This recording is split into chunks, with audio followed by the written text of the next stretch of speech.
What would happen if inflation reignited in 2024? You came here for the truth, so let me unveil that for you. In today's video, we are going to break that down. We're going to talk about this K-shaped recovery that has happened, and I'm going to break down what's going on in the real economy. Inflation is going to tell you the answer.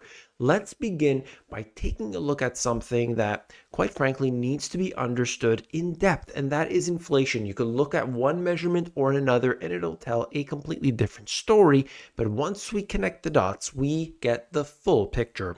Prices fell in November for the first time since 2020. Inflation approaching the Fed target. Spending and personal income rose. America's confidence in the economy rebounded. This is what they tell you. These are the stats. Prices fell last month for the first time since 2020. The Fed's favorite inflation gauge shows that prices rose at 3.2%. That was less than expected. All of these things together tell you the big picture that things are looking okay. I mean, prices rose 3.2%. And you could see that prices are moving down.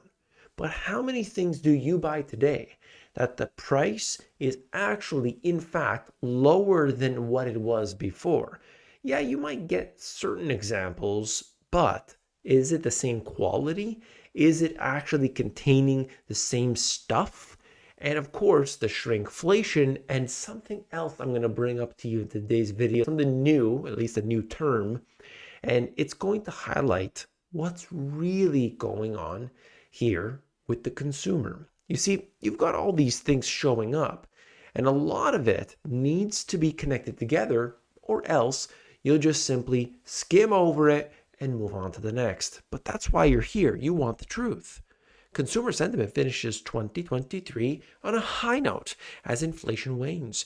That's right, consumers are so happy to be paying the prices that they are today.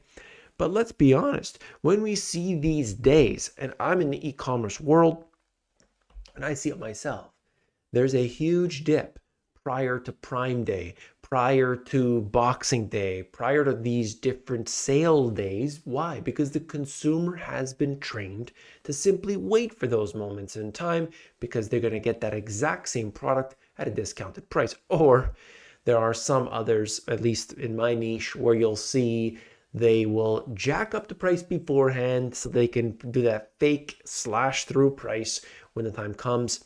Regardless, we know the way that this works, and inflation is taking hold, and the consumer is simply taking advantage wherever they can. Obviously, looking at the staggering hunger crisis in America, how you can help the struggling food banks this year. I'm seeing countless articles like this, seeing the news reports like this, that food bank usage, whether it is in the United States, whether it's in Canada or in other places, it's off the charts, record highs. At the same time, we're being told that the consumer is doing better than ever. Yes, certainly I have seen on Boxing Day, you look at this, the lineup is down the street for these places. There are certainly causes for this where the individuals trying to get the best deal possible. You do have people pushing themselves to the absolute maximum, not just with their savings, because there isn't anymore, not just with their credit cards, but now with buy now, pay later. And we are seeing that at when you look at that at Walmart, when you're going to go to the self-checkout and it's going to say, hey, do you want to buy these things, buy now, pay later? I mean, that's the situation that has been affecting so many people. This is the new term I was talking about, skimpflation. This hits grocery store aisles amid rising inflationary pressures. An interesting thing. I mean, we've seen it. Obviously, you know what this is, but the term here, which is basically a manufacturer decides to reformulate a product using cheaper ingredients. And in fact, a lot of times, as they say here, what became the primary ingredient? Water. They literally watered down the product. And we have seen this over and over and over again with different manufacturers trying to cut costs. And they can do that by putting cheaper types of ingredients in. They could simply replace that with something else. And in fact, they showed one example of, this is funny, Costco blueberry bagels, which contained no blueberries. I mean, what kind of world are we living in here? And then we have this Quaker granola bars, which I could have sworn I ate this when I was a kid. but it's chocolate chip, right? But it contains no chocolate. Now, what's going on here? Well, they obviously, when you see the cocoa prices, they've gone off the charts. These companies are saying, okay, what can we do to essentially mitigate some of that rise? Oh, I know, get rid of the chocolate, replace it with some soy. Okay, that's what they're doing here. The acceleration of inflation is this in the second half has begun. So we are starting to see some elements of inflation taking off. This is very important because it highlights what could happen, just like what occurred in the 1970s. Now, these are the official stats. You look at CPI, you look at core PCE, you could see the data coming through.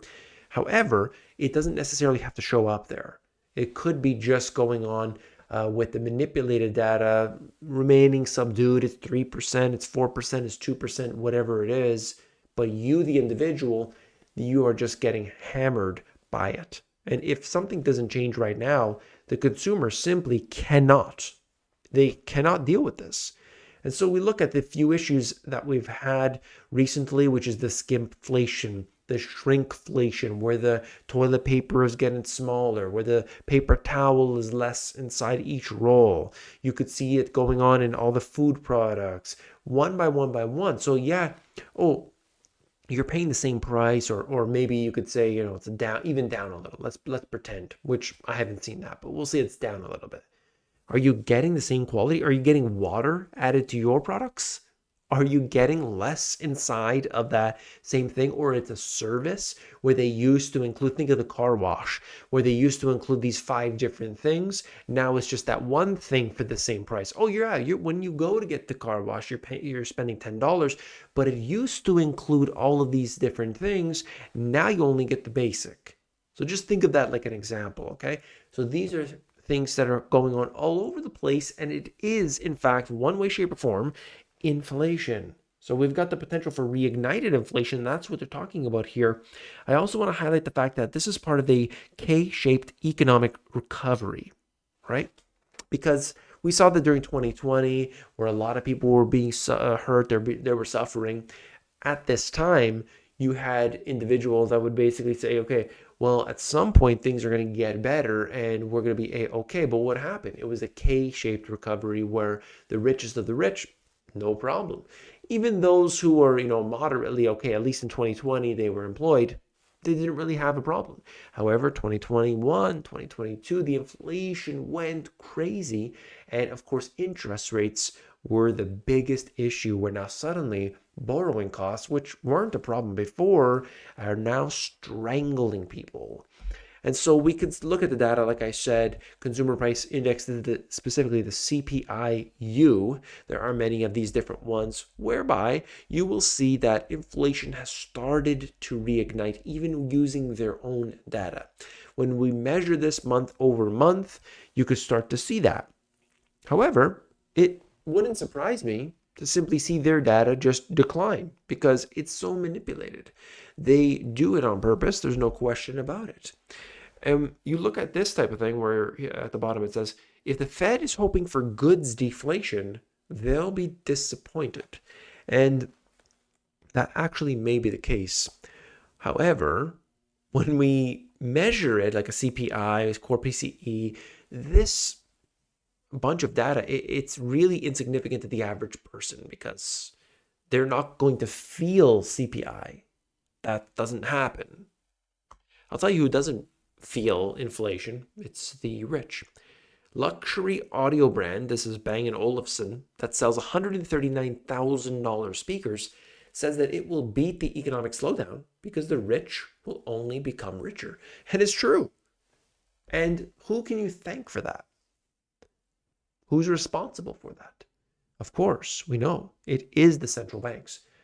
This is why I highlight it over and over again, where you can see that not what's happening now. Remember what happened before this and the cycle before that.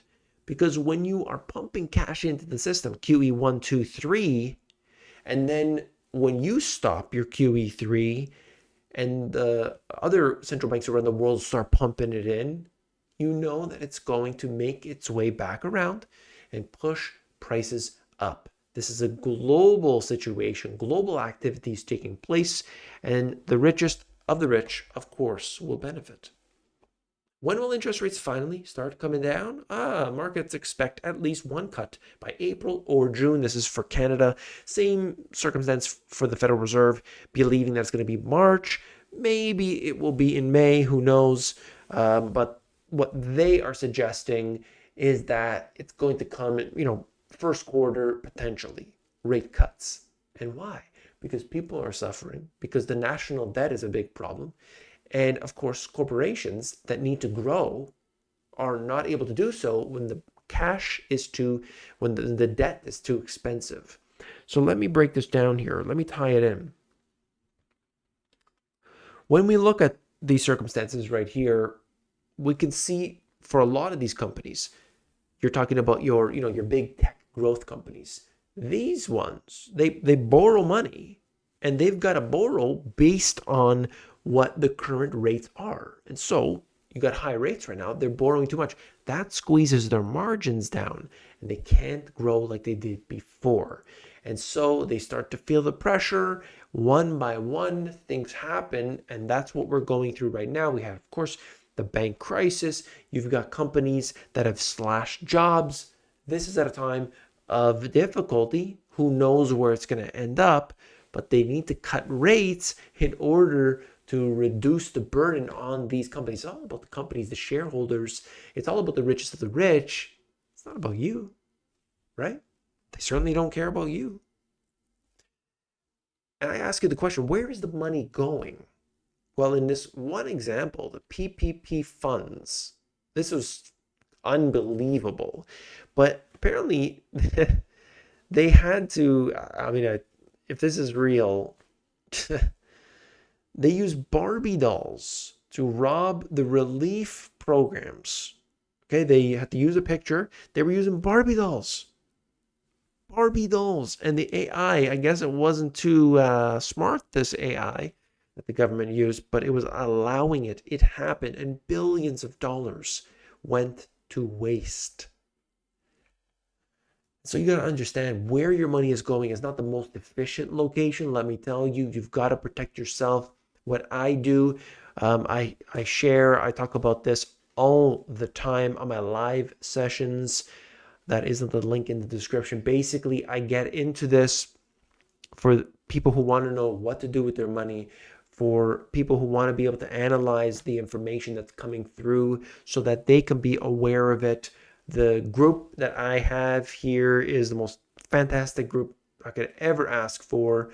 It's a small group, and we are, really coming to terms with what's happening, learning the absolute cutting edge information so that we can make the best decisions for ourselves. If you're interested in that, if you want to join the group, please click on that link in the description. You're going to see all the details, scroll all the way to the bottom, and I hope that I'll see you there.